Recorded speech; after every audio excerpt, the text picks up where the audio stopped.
मुझे पता है कि आज यूपीएससी की आप स्ट्रैटेजी सर्च करेंगे तो यूट्यूब पे बहुत सारी मिल जाएगी, तो इस बात का मुझे पूरा एहसास है कि आपका ज़रा भी समय ख़राब ना हो और इतनी स्ट्रैटेजी के बीच में एक ऐसी स्ट्रैटेजी हमेशा आपको काम आएगी जो कि एक्चुअल पूरी प्रिपरेशन को बदल के रख देगी। हर साल मैं एक वीडियो हमेशा बनाता हूँ जो लर्नर्स को बहुत ज़्यादा मदद करता है।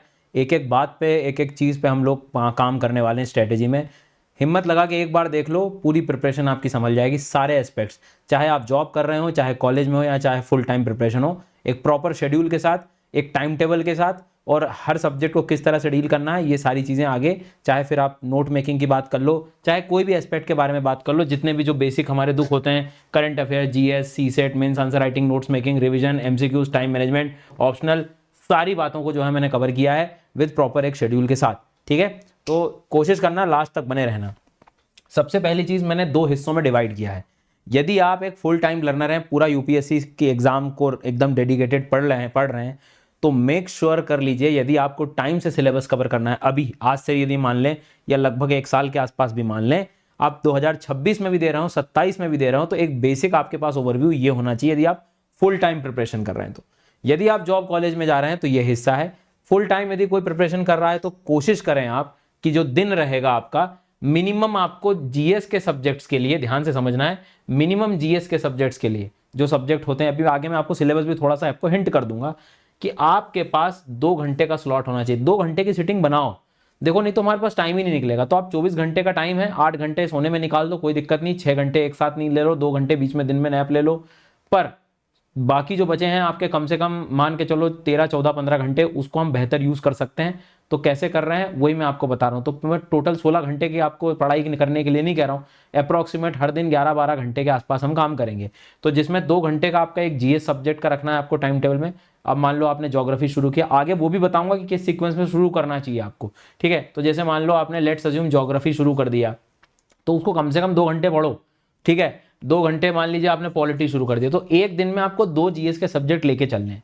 ठीक है, 1 घंटा डेली सीसेट पढ़ना ही है, अभी ये मैं बेसिक आपको बता रहा हूँ। ठीक है, 2 घंटे का जो होगा, उसके बाद 2 घंटे का टाइम पीरियड हम रिवीजन और एमसीक्यूज में दे रहे हैं। एक एक हिस्से को मैंने आगे ब्रेक डाउन कर दिया है ताकि आपको और क्लियरली समझ में आ जाएगा। 1.5 घंटे के आसपास आपको करंट अफेयर्स हर दिन देना है। 1.5 घंटे के आसपास आपको नोट्स मेकिंग में जाना ही जाएगा, आपको शॉर्ट नोट्स बनाने पड़ेंगे थोड़े रिवीजन पर्पस के लिए, और 1 घंटा हम आंसर राइटिंग पे काम करेंगे। कुछ बच्चे तुरंत देखते से जज करने लगते हैं, मैं ऑप्शनल कब करूंगा, आगे उसकी भी स्ट्रैटेजी इसमें बताने वाला हूँ। तो एक बेसिक टाइम टेबल आपका दिन का ये होना चाहिए। तो इसको आप काउंट करोगे तो लगभग 11-12 घंटे डेली आपको बैठना तो पड़ेगा सर। अब मान लीजिए कि आप जॉब कर रहे हैं, तो फिर भी मैं मान के चल रहा हूँ कि ये अपनी चॉइस है यार। देखो कि जॉब करते अपनी स्थिति के अनुसार, तो जॉब करते समय यदि हम तैयारी कर भी रहे हैं, अपन ने चाह लिया कि मुझे करना है, तो भी हिम्मत हारने की जरूरत नहीं, कम से कम आपको 5-6 घंटे तो निकालने पड़ेंगे। अब मैंने 2 शिफ्ट में डिवाइड कर दिया इसको, आपका मॉर्निंग टास्क कर दिया और एक इवनिंग टास्क कर दिया है। मॉर्निंग टास्क मतलब जॉब में जाने से पहले, हो सकता है आपकी शिफ्ट रात की हो, तो उसके जाने से पहले आप इमेजिन करो, जब आपका माइंड हमारा क्या होता है, बिल्कुल फ्रेश होता है, उसमें आपको 2 घंटे के एक स्लॉट में एक जीएस का सब्जेक्ट पढ़ना शुरू करना है, और उसी के साथ आप कोशिश करें 1-1.5 घंटा जितना भी जाए उसी का उसके नोट्स भी वहीं पर बनाना शुरू करना है। तो पहला जो सबसे काम की चीज है जीएस का सब्जेक्ट, उसको हम सबसे फ्रेश मूड में पढ़ेंगे। ऑफिस से आए उसके बाद अगली शिफ्ट जो होगी उसमें हमने करंट अफेयर्स और रिवीजन का टाइम रखेंगे, और साथ में उस टाइम हम कुछ पैरेलली एमसीक्यूज का टाइम भी रखेंगे, और 1 घंटा सोने से पहले थोड़ा सीसेट वगैरह को पढ़ के सोएंगे, एक आध कुछ आंसर वगैरह लिख के सोएंगे। ये एक बेसिक टाइम टेबल उनके लिए होना चाहिए। ठीक है, हाँ मुझे यहाँ दिख रहा है कि एक जीएस मैंने कम लिखा है, लेकिन एक बात याद रखना कि अब अपन जॉब कर रहे हैं तो डेफिनेटली थोड़ा तो हमें पीछे रहेंगे, लेकिन पीछे हम रहेंगे पर इतना टेंशन लेने की जरूरत नहीं, क्योंकि आपके लिए कोशिश यदि कर सकते हो आप सैटरडे संडे, तो एक सब्जेक्ट उस दिन उठा लो आप अपना, कि सिर्फ सैटरडे संडे को कवर करके मैं दिन भर उसको ही जो है थोड़ा ज्यादा खींचूंगा। मैंने कहा ना, देखो चॉइस अपनी है तो थोड़े निर्णय आपको अलग लेने पड़ेंगे। सो होप ये, हालांकि पीडीएफ मैं आपको नीचे दे दूंगा टाइम टेबल के लिए, लेकिन फिर भी आपको लगता है तो आप स्क्रीनशॉट इसका ले सकते हो। ठीक है, आगे बढ़ते हैं। अब मैं क्विकली आपको जरा सिलेबस जो नए बच्चे उनको बता दूं। देखो पहला एग्जाम जो होता है उसमें हमारे 2 पेपर होते हैं, जीएस का होता है और सीसेट का होता है। ये ऑब्जेक्टिव है, इसमें टिक लगाना है ABCD वाले। ठीक है, ये 200 नंबर का पेपर होता है, 2 घंटे का पेपर होता है, इसमें सारा जीएस सब कुछ आता है, जनरल स्टडीज सारे सब्जेक्ट्स आते हैं, सब्जेक्ट आगे बता दूंगा। बाकी ये आपका एप्टीट्यूड टेस्ट है ये, लेकिन क्वालिफाइंग होता है, आपको 33% मार्क्स इसमें लाने होते हैं। इसके बाद में मेंस एग्जाम होता है, यदि क्वालिफाई हो जाता है तो अभी आपको ये सब कुछ पता है कि हमें ऐसे राइटिंग करनी पड़ती है, 200-250 नंबर का रहता है ये, फिर 4 जीएस के पेपर रहेंगे, उसके बाद में 2 ऑप्शनल पे पेपर रहेंगे, ये सब 250-250 नंबर के रहेंगे। उसके बाद में इनके पहले भी आपको ये क्वालिफाइंग पेपर्स देने पड़ते हैं, 25% के आसपास इनमें हमें लाना होता है। तो ये इंडियन लैंग्वेज और इंग्लिश के ये 2 पेपर होंगे। अब इसमें क्या है कि ऐसे तो अपने को निबंध है, जीएस में आपका हिस्ट्री, ज्योग्राफी और सोसाइटी वगैरह आता है। जीएस पेपर 2 वाला जो हिस्सा है, इसमें हमारा पॉलिटी वाला है, सोशल इंटरनेशनल रिलेशंस वगैरह आएंगे।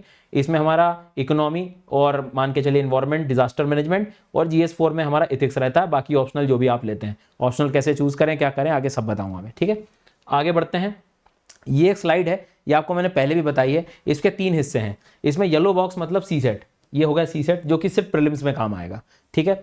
और सिर्फ मेंस वाले कौन से सब्जेक्ट हैं, मेंस वाला जो मैं अभी बता रहा था जिसमें रिटर्न हमें लिखना है, तो मेंस वाले सब्जेक्ट सिर्फ मेंस में ही जो आपके लिए पढ़ना है, तो हिस्ट्री वर्ल्ड का, ठीक है। उसके बाद में पोस्ट इंडिपेंडेंस, सोसाइटी जो है, उसके बाद में ऑप्शनल आपका मेंस में है, ऐसे राइटिंग मेंस में, इथिक्स मेंस में, ये सब्जेक्ट। तो हम हमारा जब शेड्यूल बनाते हैं तो ये कोशिश करते हैं ये सब्जेक्ट थोड़े से आगे आए। पहले, इसके पहले भी एग्जाम क्या हो रहा है हमारा, प्रीलिम्स हो रहा है, क्योंकि ये एक बॉक्स ऐसा है जो कि प्रीलिम्स मेंस दोनों चीजें इसमें आएंगी। तो प्रीलिम्स मेंस दोनों चीजें आ रही हैं, मतलब उसमें कौन से सब्जेक्ट आ गए आपके, तो ये व्हाइट बॉक्स, हिस्ट्री ले लो, पॉलिटी ले लो, गवर्नेंस ले लो, आईआर ले लो, सिक्योरिटी ले लो, ज्योग्राफी, डिजास्टर मैनेजमेंट के कुछ पार्ट, इन्वायरमेंट, एग्रीकल्चर, इकोनॉमी। तो वो पूरे सिलेबस को मैंने स्लाइड में डाल दिया है ताकि आपको समझ में आ जाए कि मेंस के लिए सिर्फ क्या पढ़ना है, प्रीलिम्स मेंस के लिए दोनों को। तो हमें सबसे पहले व्हाइट वाली चीजों को अपने शेड्यूल में बिठाना है। तो जैसे मैं आपसे अभी इधर कह रहा था कि जीएस पेपर 1 में, मतलब जीएस सब्जेक्ट्स आपको उठाने हैं, तो पहले आप प्रायोरिटी वाले वो सब्जेक्ट उठाओ, रैंडम कुछ भी मत उठाओ, ठीक है। अब एक एक से अपन शुरू करते हैं। जैसे मान लो मेरा दिन की शुरुआत है, मेरा जीएस सब्जेक्ट मैंने पढ़ना शुरू किया, तो यहाँ पे उस टाइम एक बार मृणाल सर की जो स्ट्रेटेजी थी हमारे साथ, उसमें ये सर ने बढ़िया वाला एक सबको एक्सप्लेनेशन भी दिया था, तो ये मुझे लगा कि आपको भी एक बार बता देना चाहिए। तो इसमें ध्यान रखना कि जब भी आप पहले सब्जेक्ट शुरू करो तो कोशिश वो करो जिससे हमें करंट अफेयर्स अच्छे से समझ में आना शुरू हो जाए। तो हमें सब्जेक्ट सबसे पहले वो शुरू करने चाहिए, सब्जी रोटी दाल चावल। या तो तुम इकोनॉमी शुरू कर सकते हो, या ज्योग्राफी शुरू कर सकते हो, या पॉलिटी शुरू कर सकते हो अपनी, ठीक है। या मान लीजिए फॉर एग्जांपल आपको लगता है तो फिर उसके बाद आप हिस्ट्री की बात चले जाओ। तो ये 1 2 3 पहले इनमें से कुछ शुरू करो। तो यहाँ जो फिटिंग हो रही है, या तो कोई बच्चा पॉलिटी से शुरू कर सकता है और ज्योग्राफी से शुरू कर सकता है, ठीक है। शुरुआत में हम इसको पढ़िए। अब कम से कम 1 2 महीने 1.5 महीने तो आपको देना पड़ेगा इसमें, आगे मैं कैलेंडर वाइज भी बता दूंगा। अब फॉर एग्जाम्पल यहां आप रैंडम कुछ भी मत उठाना, जैसे environment, disaster management, science tech मत करो। ये पहले तुम क्या ज्योग्राफी पढ़ लो, तो थोड़ा सा ये 2 सब्जेक्ट कनेक्ट हो जाते हैं, ठीक है। हिस्ट्री वगैरह आप पहले करोगे तो तुम्हें वर्ल्ड हिस्ट्री वगैरह क्लियर होगा। इकोनॉमी, पॉलिटी वगैरह पढ़ ले हुए तो आगे जाके आपका गवर्नेंस, आईआर, इथिक्स वगैरह ये कवर होगा। तो मैंने आपको बस यहाँ सीक्वेंस से थोड़ा सा आप लोग देखोगे ध्यान से, तो आप अपने सब्जेक्ट कैसे शुरू करें उससे समझ में आ जाएगा इस स्लाइड से, कि हमें सबसे पहले यहीं से शुरू करना है कि economy, polity, geography, history, optional ये पहले पढ़ें। मतलब यहां यदि सब्जेक्ट बिठाना ही है मुझे, तो किसी ने इकोनॉमी उठाया, किसी ने पॉलिटी उठाया, कोई दिक्कत नहीं। ये करीब करीब आपके 2 महीने चले, मान लो 2 महीने में आपने सेल्फ स्टडी में कंप्लीट किया, तो डेफिनेटली अगले 2 महीने में आपका जो है, हो सकता है कि इसमें ज्योग्राफी कोई बच्चा शुरू कर दे। और अब देखो इकोनॉमी, पॉलिटी हो ही गया, ज्योग्राफी तुमने लगा ही लिया, तो एक काम करते हैं हिस्ट्री रहने देते हैं अभी अपन ऑप्शनल। तो यहाँ अब एक जीएस, अब देखो सब सुनना जिनको ऑप्शनल की दिक्कत थी, कि अब जीएस अगले 2 महीने बाद क्या करूंगा, इसको कम करके अब मैंने ऑप्शनल शुरू कर दिया। अब 2 महीने बाद मैं क्या करूंगा, अपना मेन सब्जेक्ट एक हिस्ट्री आ जाएगा, और हिस्ट्री के बाद में यहाँ पर जो है ऑप्शनल अपना चलता रहेगा, क्योंकि ऑप्शनल को एटलीस्ट 4 महीने तो आपको देने पड़ेंगे। तो लगभग दिसंबर तक आपका ऑप्शनल भी हो जाएगा। सो फाइनली यदि अब मैं जीएस का अपना शेड्यूल बनाऊं यहाँ पर, तो मेरा क्या रहेगा कि लेट्स अज्यूम 2 महीने के एग्जाम्पल से मैं आपको समझाऊं, तो मैंने पहले क्या किया, 2 घंटे पहले GS1 और GS2 के नाम पे मैंने मान लो पॉलिटी शुरू कर दिया, और इधर मान लीजिए इकोनॉमी शुरू कर दिया। आगे बढ़े अगले उसमें 2 महीने बाद मैंने क्या किया, यहाँ पर ज्योग्राफी शुरू कर दिया और यहाँ पे ऑप्शनल शुरू कर दिया। आगे उसमें 2 महीने बाद हिस्ट्री शुरू कर दिया और ऑप्शनल चलने दिया। तो ये आपका दिन का शेड्यूल रहेगा। तो अब 2 महीने तक आपका 2 घंटे पॉलिटी में जाना है, 2 घंटे इकोनॉमी में जाने ही जाने हैं, यदि आप सेल्फ स्टडी का प्लान इस तरह से कर रहे हैं तो, ठीक है। अब आई थिंक आपको पूरा पैटर्न समझ में आएगा। फिर आप जब ये पढ़ लो, पॉलिटी पढ़ लो, तो इन सब्जेक्ट्स पे जाओ। आप ज्योग्राफी हो गई तो इधर जाओ, इन्वायरमेंट मतलब उसके बाद ही जाना, फिर ये इसके बाद ही है। तो ये सीक्वेंस आपको यहां तक समझ में आ गया होगा। अब चूंकि इतने सारे पेपर होते हैं, जैसे अभी हम कह रहे थे geography, environment, history, art, culture और ये सब, अब आपका ये, मैं आपसे यही कह रहा था कि ये आपका कैलेंडर है। मान लो अब यहाँ से आप शुरू कर रहे हो, तो आप कोशिश करें कि ये 2 महीने में आपका कम से कम पॉलिटी और नहीं कुछ तो इकोनॉमी शुरू हो, ज़्यादा से ज़्यादा थोड़ा बहुत सितंबर चले जाने दो, भले कोई दिक्कत नहीं। सितंबर अक्टूबर नवंबर तक आप फिर ज्योग्राफी शुरू कर दो और ऑप्शनल भी साथ में चलने दो। फिर उधर नवंबर दिसंबर में आपने हिस्ट्री शुरू कर दी और साथ में ऑप्शनल चले गई, तो ऑप्शनल आपके कम से कम ये 4 महीने चलने वाला। तो एग्जैक्ट सही टाइम है एकदम तैयारी को स्टार्ट देने का। उसके बाद में क्या होगा कि आपका जनवरी फरवरी मार्च ये वाले जो चीजें हैं, इसमें जो रिमेनिंग सब्जेक्ट्स हैं कुछ जैसे इन्वायरमेंट प्रारंभ कर दो इसमें। अब तो आप ऑप्शनल लगभग एंड कर चुके होंगे, तो 2-2 घंटे के स्लॉट में आपके पास अब इन्वायरमेंट का भी शुरू हो गया और साइंस टेक भी शुरू कर सकते हो आप। 1 से 1.5 महीने में इसको निपटाओ, फिर बचे हुए जो आपके सब्जेक्ट है, तो ऐसे इस तरह से आप करते जाए। अब एक गलती जो हम हमेशा करते हैं वो प्लीज सबको ध्यान रखनी है कि इसमें इस शेड्यूल में जो आप ध्यान रखेंगे वो ये करना है, हालांकि मैं आगे काम करूंगा, चलो आगे बता दूंगा कि रिवीजन के दौरान मैं आपको बस ये कहना चाह रहा था कि जैसे किसी ने सेम डे आज 2 घंटे ज्योग्राफी पढ़ी, 2 घंटे पॉलिटी पढ़ी, लेट्स अज्यूम, ठीक है, तो ये तुम कब तक चलाओगे? 2 महीनों तक चलाओगे। फिर अगले 2 महीने के बाद तुमने मान लो इकोनॉमी के साथ ऑप्शनल पढ़ना शुरू किया, फिर अगले 2 महीने के बाद हिस्ट्री और ऑप्शनल चल रहा है, देखो ये मैं बता रहा था। तो मेरा ये मानना है कि जब तुम अगले दूसरे स्लॉट में जाओगे, इकोनॉमी ऑप्शनल में जाओगे, तो कोशिश करो कि ज्योग्राफी पॉलिटी के आप एमसीक्यूज लगाते चलो। मतलब आगे के जब हम लोग आते हैं, आगे वाले सब्जेक्ट में जैसे ही आएंगे ना, मतलब 2 महीने बाद मान लो 2 महीने में मेरा ज्योग्राफी और पॉलिटी कंप्लीट हो गया, अब आगे मैंने इकोनॉमी शुरू किया, तो इकोनॉमी पढ़ते समय ज्योग्राफी पॉलिटी को छोड़ो मत, उसके एमसीक्यूज लगाते चलो, तो थोड़ा सा वो सब्जेक्ट से नाता रिश्ता बना रहेगा, ठीक है, ये ध्यान रखना है आपको। अब बात आती है कि जब मैं ऑप्शनल चूज करूंगा तो क्या, तो मैं बार बार बोलता हूं बेटा 3 क्राइटेरिया रखो ऑप्शनल चूज करने की।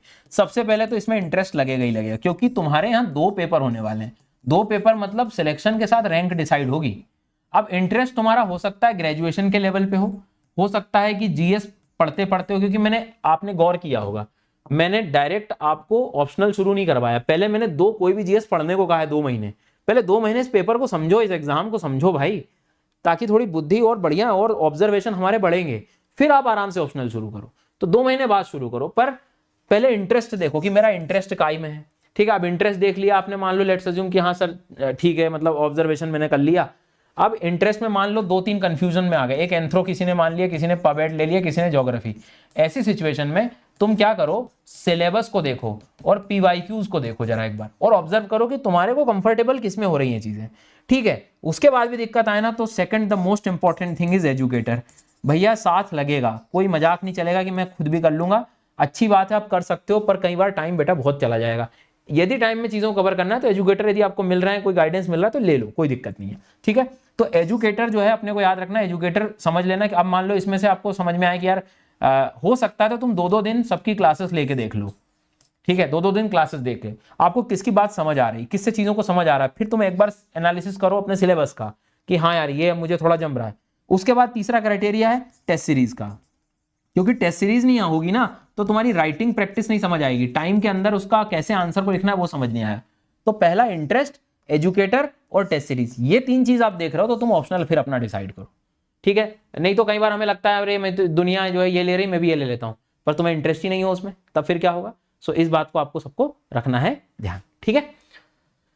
इसके बाद आते हैं अपन सी सेट पे। अब देखो सी सेट का इशू क्या है, सी सेट के साथ दिक्कत यह है कि हम लोग जिस बैकग्राउंड से आए, मान लो हमें कुछ नहीं आता, तो इसका एक ही तरीका है, रोज रोज तुम पढ़ो इसे, कुछ भी हो। अब रोज में क्या कर सकते हो, सबसे पहले तुम 5 साल के पेपर लो, ठीक है। 5 साल के पेपर लिए, उसमें देखो कौन कौन से टॉपिक बार बार आ रहे हैं। तुमने देखा कि मान लो कोई परसेंटेज का आ रहा है, कोई डाइस का आ रहा है, कोई डायरेक्शन सेंस का आ रहा है, कुछ ये, तो ऐसे आप टॉपिक की लिस्टिंग बना लो, ठीक है। थोड़ी मेरे को मेहनत तो करनी पड़ेगी यार, अब तुम सोचो कि जो है सब हो जाएगा आसान। लेट्स अज्यूम कि तुमने देखा परसेंटेज वाले क्वेश्चन आते हैं, लेट्स अज्यूम तुमने देखा सिंप्लीफिकेशन वाले क्वेश्चन आते हैं, या तुमने देखा डायरेक्शन सेंस वाले क्वेश्चन आते हैं, तो प्लीज फोकस करना, बहुत काम की चीज बता रहा हूं तुम्हें। यूट्यूब पर या जो भी एजुकेटर से पढ़ रहे हैं उनसे नॉलेज तो मिल जाएगा, लेकिन कोशिश क्या करो, जैसे मान लो परसेंटेज पढ़ना है तो तुम ना उसको 5-6 दिन रेगुलर पढ़ो। ऐसा मत करो कि आज परसेंटेज कल ये परसों ये, तुम एक सब्जेक्ट एक टॉपिक उठाओ उसको कंटिन्यू कवर करो 5-6 दिन 7 दिन 8 दिन 10 दिन, जब तक सारे एस्पेक्ट नहीं हो जाते, बिल्कुल घुस जाओ उस टॉपिक में, एकदम खा जाओ उसको, ठीक है। सिंप्लीफिकेशन वाले जो क्वेश्चन आते हैं बिल्कुल सब प्रकार के कर लो, बैंकिंग लेवल के, ये लेवल के, तुम्हें थोड़ी प्रैक्टिस पे काम करना पड़ेगा। और आगे क्या होता है, समय का कोई भरोसा नहीं, अपने को और भी एग्जाम देने पड़े तो कम से कम ये नॉलेज काम आ जाएगा। तो गलती हम क्या करते हैं, आज ये पढ़ा, कल ये पढ़ा, परसों ये पढ़ा, ये बिल्कुल नहीं करना है। आप एक सब्जेक्ट एक टॉपिक को लेके आगे तक खूब सारा बढ़ो, ठीक है। तो ये सी सेट कर सकते हैं आप इस तरह से, तो पहले टॉपिक की लिस्टिंग और एक एक टॉपिक से करते चलो, कॉम्प्रिहेंशन तो फिर उसको ले चलो, 2-3 हफ्ते पूरा कॉम्प्रिहेंशन पे काम करो, इस तरह से आप लोग कर सकते हो। ठीक है, अगले बात आती है अपन रिवीजन और एमसीक्यूज। देखो सर, रिवीजन का सीधा सा गेम है। रिवीजन तुमसे तभी हो पाएगा जब तुम्हारे पास खुद के बनाए हुए थोड़े बहुत नोट्स भी होंगे। तो मैंने आपको इसलिए भी कहा था कि रिवीजन जरूरी है, नहीं तो सब काम खराब हो जाएगा। अब मान लो आप ज्योग्राफी आपका हो चुका है, पॉलिटी आपका हो चुका है, अब आप फिलहाल इकोनॉमी पढ़ रहे हो, तो गलती हम क्या करते हैं, पूरा ध्यान इकोनॉमी में दे देते हैं। नहीं, तुम ज्योग्राफी पॉलिटी को भी इंक्लूड करो। इसलिए आपको याद होगा मैंने अलग से 2 घंटे डाले हैं तुम्हारे शेड्यूल में, ताकि मैं पुराने सब्जेक्ट का भी थोड़ा सा देख सकूं, या आप रिवीजन नोट्स के साथ भी कर सकते हो, या उन सब्जेक्ट्स के ज्योग्राफी पॉलिटी के कोई टॉपिक वाइज एमसीक्यूज भी लगा सकते हो, क्योंकि एक एक एमसीक्यूज ना, भले पीवाईक्यू के लगा लो तुम, एक एक एमसीक्यूज पूरा टॉपिक याद दिलवा देते हैं, तो आप ये कर सकते हो। ठीक है, अब नोट्स के कैसे बनेंगे, नोट्स के लिए भी मैं आगे बताऊंगा नोट्स कैसे बनते हैं, लेकिन इतना जरूर ध्यान रखें, रिवीजन का एक तरीका और भी है। जैसे अज्यूम करो इकोनॉमी तो तुम पढ़ ही रहते जो भी है, अब ज्योग्राफी में तुम्हें, अच्छा हम क्या करते हैं, एक बहुत साइकोलॉजिकल बात बता रहा हूँ, हमें ऐसा लगता है यार अब मैं पूरा ज्योग्राफी कैसे करूंगा कवर, अब तो कितना रिवीजन, अब तो पूरा सब्जेक्ट कैसे रिवाइज होगा। मत टेंशन लो, पूरा ज्योग्राफी इमेजिन ही मत करो। सबसे पहला चैप्टर क्या है ज्योग्राफी का, मान लो लैटिट्यूड एंड लॉन्गिट्यूड, छोड़ दो ज्योग्राफी, सिर्फ लैटिट्यूड लॉन्गिट्यूड पे आज मैं लैटिट्यूड लॉन्गिट्यूड को रिवाइज करूंगा। एक ब्लैंक पेज उठाओ, सारी बातें उसके तुम्हें जो जो लगता है अपने शब्दों में छोटे छोटे उसमें शॉर्टकट में लिख दो, कुछ चीजें आएंगी कुछ नहीं आई तो फिर उसको देख के पढ़ो, वो हो गया रिवीजन। नेक्स्ट डे आप देखो कि यार अर्थ का इंटीरियर अगला चैप्टर था, तो अर्थ के इंटीरियर का रिवीजन तुम करो, पूरे सब्जेक्ट को मत देखो। पॉलिटी में चलो आज फंडामेंटल राइट, तो टॉपिक वाइज तुम रिवाइज करो हर दिन। तुम्हें कल ही पेपर नहीं देना ना, तुम्हारे पास तो 2 घंटे और भी आएंगे, कल भी आएंगे, परसों भी आएंगे, तो ये आप करो, स्टेप बाय स्टेप करो रिवीजन। ठीक है, या तो फिर एमसीक्यू से भी कर सकते हो, थोड़ा सा पैटर्न चेंज हो जाएगा, बोर यदि हो रहे हो तो। लड़ना बहुत जरूरी है, ठीक है, समझ आई बात।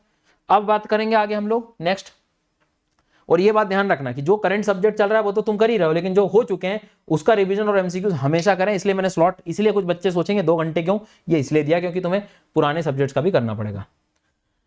इसके बाद में मैंने आपको ये बता दिया। Now coming to the next part, current affairs. Current affairs के साथ सबसे बड़ी प्रॉब्लम है कि शुरुआत में जब हम प्रिपेयर करते हैं, प्रिपरेशन शुरू करते हैं, तो हमें कई बार करंट अफेयर्स समझ में नहीं आता। तो कोशिश क्या करें आप, करंट अफेयर्स यदि आपको करना है, जैसे मुन्नाल सर ने भी ये सब बताया था आप लोगों को उस टाइम जब हम साथ में आपको स्ट्रेटेजी बता रहे थे, तो उस टाइम भी मैंने आपसे कहा था कि आप यदि करंट अफेयर्स करना है तो कोशिश ये करें कि आप लोग ब्लू वाले, मतलब economy, polity, IR, current affairs मतलब ज्योग्राफी, ये सब्जेक्ट्स को पहले कर लें।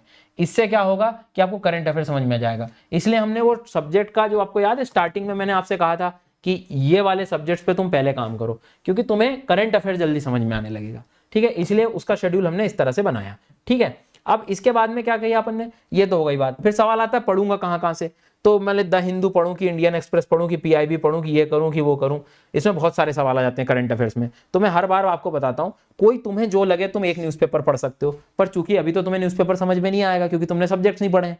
तो मेरा मानना यह है कि 1-2 महीने ब्रेक ले लो न्यूज़पेपर से, तुम सीधे एजुकेटर की कोई क्लास लो, जो भी एजुकेटर्स डेली लाइव एनालिसिस कर रहे हैं न्यूज़ का, उनसे पढ़ो।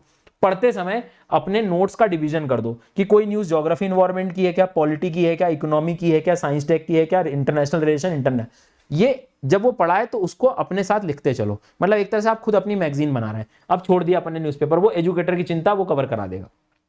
आपको लगता है तो आप रोज पीआईबी जो है, जो पत्र सूचना कार्यालय एक तरह से आप कह सकते हो, तो एक तरह से आप कह सकते हो कि सरकारी वेबसाइट है अपने लिए, तो इसमें इसकी वेबसाइट पे जाके हर दिन क्या क्या आ रहा है एक बार स्क्रॉल भी कर सकते हो आप, और अपने नोट्स अपडेट कर सकते हो सेक्शन वाइज।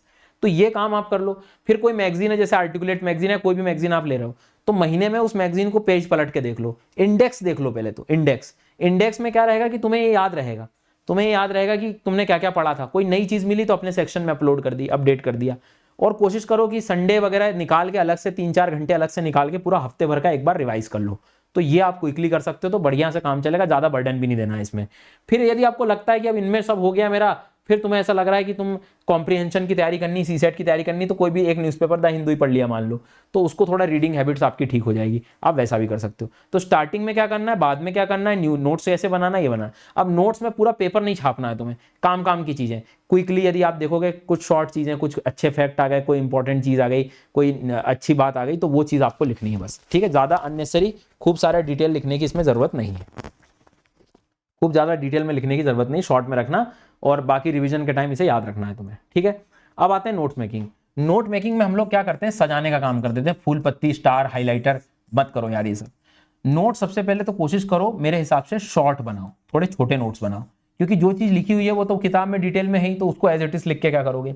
कभी कभी कुछ बच्चे क्या होते हैं कि समझ में चीजें नहीं आती हैं, तो पहली एक रीडिंग में ही क्या करते हैं उसको लिखना शुरू कर देते हैं, जो कि बहुत बार बड़ा नोट्स बन जाते हैं। छोटे नोट्स कई बार क्या कर रहे हो आप, एक रीडिंग ली, दो रीडिंग ले ली, दो रीडिंग के बाद तुम खुद सोचो कि क्या चीज तुम्हें याद आ जाएगी और क्या चीज तुम भूल जाओगे। जो भूल रहे हो उसको तो डेफिनेटली लिखना है, और जो तुम्हें याद है उसके सिर्फ कीवर्ड्स लिखना है। तो नोट्स खुद के बनाओ। क्या बोला मैंने, ध्यान से समझ गए कि एक या दो रीडिंग पहले कर लो, अच्छे से रीडिंग करो, रीडिंग करने का देखो तुम्हें क्या क्या चीजें याद आ रही, जो चीज याद आ रही है उसको सिर्फ तुम नोट डाउन करो। जी सर, और मतलब नॉर्मली जो याद आ सकती है तुम्हें उसको शॉर्ट में करो, और जो नहीं आ रही है भूल जाओगे, तुम्हें ऐसा लग रहा है कठिन है थोड़ा सा, ये ट्रिकी है, तो उसको ठीक से लिख लो। इस तरह से आप करो। साइड में जगह छोड़ते चलो। साइड में जगह छोड़ने में क्या, कोई करंट रिलेटेड कोई चीज आई उससे रिलेटेड, तो उसको आप अपने अपडेट कर दिया। तो हर सब्जेक्ट के आप ऐसी नोट्स बनाओ जिसमें साइड में स्पेस आपका छोड़ना चाहिए। आगे मैं थोड़ा मेंस का एनालिसिस भी करूंगा, उससे आपको थोड़ा नोट्स का आइडिया भी आ जाएगा कि नोट्स मुझे कैसे बनाने हैं। ठीक है, तो ये चीज को जो है थोड़ा सा ध्यान रखना है अपने को। Next one is answer writing. भैया आंसर राइटिंग में सबसे बड़ी दिक्कत होती है कि मैं नया हूं तो मैं क्या करूंगा। तो सबसे पहली चीज जो आपको ध्यान रखनी है कि आपको रीडिंग करनी ही पड़ेगी। जैसे कोई नोट्स है, एनसीईआरटी जो भी बुक है, उसको थोड़ा सा पहले आदत अपनी नोट्स बनाने की देखो, पढ़ने की देखो। अब उसमें कीवर्ड पहचानने की कोशिश करो कि काम की बात क्या है। अब एज अ न्यू लर्नर मैं नया हूं तो कैसे तैयारी करूंगा मैं, तो देखो सबसे पहली चीज जो आंसर राइटिंग में मुझे लगती है कि यदि आप बिल्कुल न्यू हैं तो आपको राइटिंग स्किल आनी चाहिए, पहले तो लिखना आना चाहिए ना। अब क्योंकि मेरा सब्जेक्ट तो पूरा हुआ नहीं है, क्योंकि यूपीएससी का बहुत गजब का गेम है। तुम सोचो कि एक टॉपिक पढ़ूं और एज इट इज क्वेश्चन आ जाए तो मुश्किल है। तुम्हें थोड़ा सब्जेक्ट का आधा तो कम से कम कवर करना पड़ेगा, एक मेन टॉपिक कवर करना पड़ेगा, तभी तुम्हें पीवाईक्यूज मैच होते मिलेंगे। मतलब मैं सिर्फ अर्थ का इंटीरियर पढ़ के काम नहीं कर सकता, मुझे प्लेट टेक्टोनिक भी पढ़ना पड़ेगा, तब जाके कोई कॉम्बिनेशन वाला एक क्वेश्चन मिलेगा। तो एक टॉपिक पढ़ के आंसर राइटिंग पे मत कूदो। तो पहला काम है हम राइटिंग की स्किल सीख लें। हर दिन क्या करो, ये जो मैंने 1 घंटे का स्लॉट लिया है, तुम न्यूज़पेपर में से कोई एक एडिटोरियल पढ़ो। ठीक है, कोई एक आर्टिकल पढ़ा तुमने, उसको 1 या 2 बार पढ़ो, उसके कुछ कीवर्ड निकालो, काम काम के शब्द निकालो। ठीक है, कि जब मैं लिखूंगा तो मुझे ये याद आने चाहिए, और उसको फिर अपने मन से लिख के देखो एक बार। और हमें करना ही तो ये है एग्जाम में कि जो चीज हम पढ़ सकते हैं उसको लिखना है। तो हर दिन ये करो। पहले दिन क्या होगा कि तुमने पढ़ा, हो सकता है डर लगेगा, कुछ समझ ही नहीं आएगा, पर टेंशन क्यों ले रहे हो, वही एडिटोरियल तुम्हारे सामने ही है, सही लिखा है कि गलत लिखा तुम्हें वैसे ही समझ में आ जाएगा। तो सबसे बढ़िया काम, आपने एडिटोरियल पढ़ा, 1 बार 2 बार 3 बार पढ़ लो भले, पर उसके बारे में उसकी समरी अपने शब्दों में लिखो। पहले दिन बहुत खराब होगी, मैं तो कह रहा हूँ पहले दिन एक लाइन भी नहीं लिखते बनेगा तुमसे, तो भी कोई दिक्कत नहीं है। तुम्हारे अंदर यदि इच्छा है कुछ पाने की तो भैया उठना पड़ेगा। नेक्स्ट डे आधी लाइन लिखो, नेक्स्ट डे फिर 2 लाइन लिखो, 3 लाइन लिखो, हर दिन 1 1 लाइन बढ़ाओ। 20 21 दिन बाद सोचो एक पेज भर दोगे तुम। पर बात है ना, पहले दिन ही रुक जाओगे तो कैसे काम बनेगा, तो ये गड़बड़ है। पहले दिन नहीं रुकना आपने। तो एडिटोरियल पढ़ो, अपने शब्दों को फिर लिखो, ये इससे तुम्हारी राइटिंग स्किल आएगी। फिर तुम कहोगे मुझे सेंटेंस बनाना नहीं आता, तो तुम्हारे सामने उसने सेंटेंस बनाया हुआ है ना, जहां जिस सेंटेंस में अटकते हो देख के लिख लो, पर सीखो। नहीं तो ऐसे बहानेबाजी करते रहोगे तो कुछ नहीं होना, कोई और पढ़ जाएगा, बैठे रहना आप।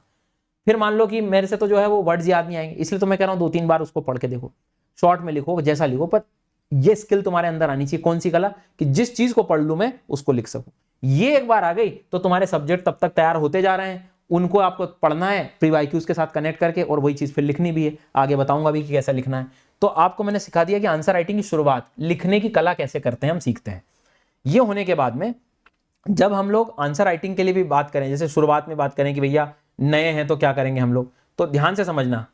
ये नोट्स मेकिंग का मैंने आपको बता दिया, सही कीवर्ड का कैसे पहचानना और क्या करना, जो कि तुम्हें आंसर राइटिंग में भी काम आ जाएगा। अब आंसर राइटिंग जब सब्जेक्ट के पास आते हैं, अभी तक तो हमने स्किल सीख ली। अब मैंने आपको रिसेंटली एक वीडियो बनाया था, आप देखना, सारे पीवाईक्यूज पहले उठाओ और उनकी थीम पहचानो। जैसे ज्योग्राफी में तुमने हिमालय की थीम पहचानी, और हिमालय से देखा कि यार बार बार क्वेश्चन आते हैं, लैंडस्लाइड का आता है, ठीक है, उसके बाद में ग्लेशियर्स का आता है, इसका आता है, उसका आता है, ग्लोबल वार्मिंग का आता है, तो वाटर रिसोर्सेज का एक क्वेश्चन आता है। तो ये चीजें न्यूज़पेपर में भी तुमको मिलती हैं। तो थीम समझ, देखो न्यूज़पेपर खोलते हैं या करंट अफेयर जब हम पढ़ते हैं तो हमें आधे टाइम ये नहीं पता होता कि मुझे पढ़ना क्या है, वो तुम्हें पीवाईक्यू सिखाएंगे।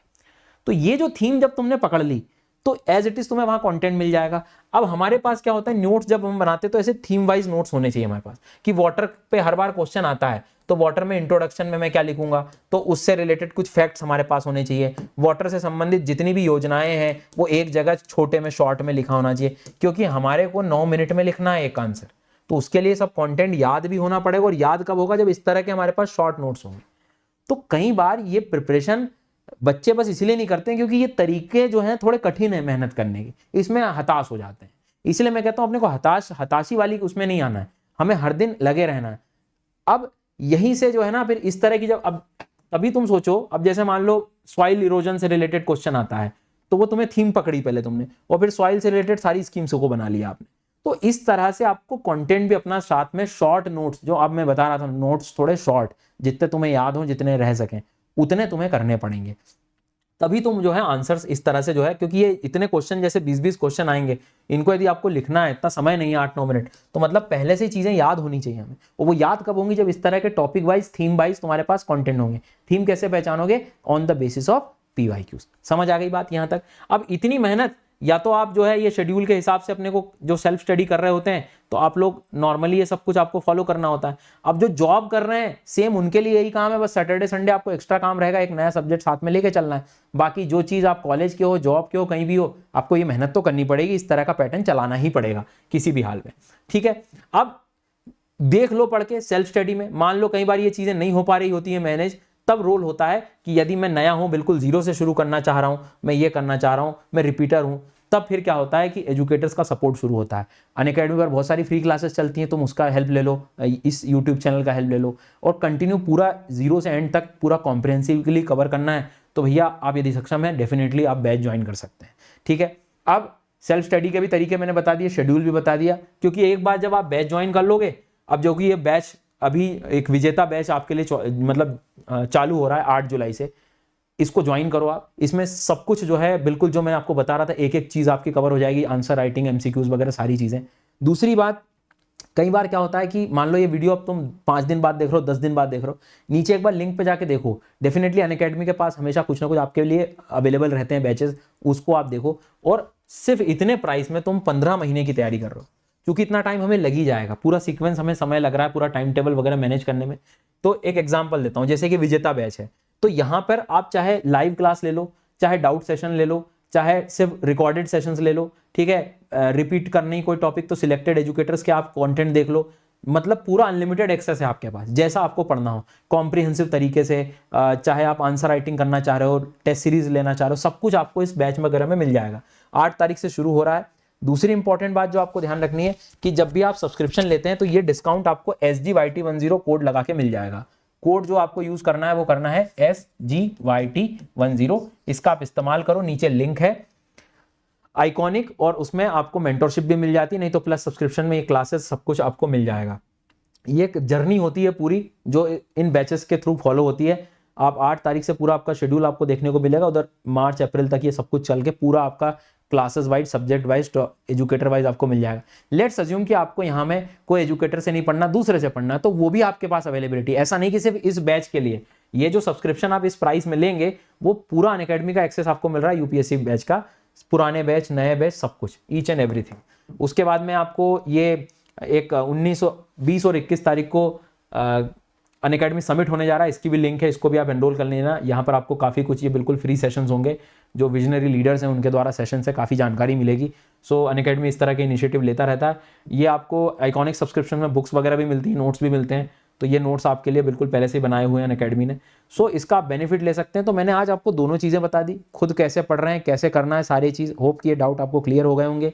नहीं तो आप सब्सक्रिप्शन के साथ जुड़ के अपनी पूरी प्रिपरेशन, क्योंकि अब आपने देखा कि इतनी सारी चीज़ें कवर करनी है, तो कई बार यदि खुद से नहीं हो पा रहा है तो एक तो टाइम से शुरू करना बहुत ज़रूरी है, समय के हिसाब से चालू करना, और चीज़ों को टाइम से कवर करना, लेके बैठ नहीं सकते हम लोग, या फिर हम करें खुद सेल्फ कर रहे हैं तो हर दिन हमें एक जैसा फॉलो करना पड़ेगा। लाइव क्लासेस में ये फायदा होता है कि कम से कम एक डिसिप्लिन के साथ हम डेली क्लासेस ले सकते हैं। तो ये सारी चीज़ अनअकैडमी को एहसास है। अनअकैडमी हमेशा कोशिश करता है आपको बेहतर मदद करने की। सो इस बैच को ज्वाइन करो और अपनी प्रिपरेशन को बेहतर लेवल पे ले जाओ, और कोड मेरा है SGYT10। Thank you so much. Hope कि आपको यहाँ पर काफ़ी कुछ मदद मिल गई होगी स्ट्रैटेजी में। धन्यवाद।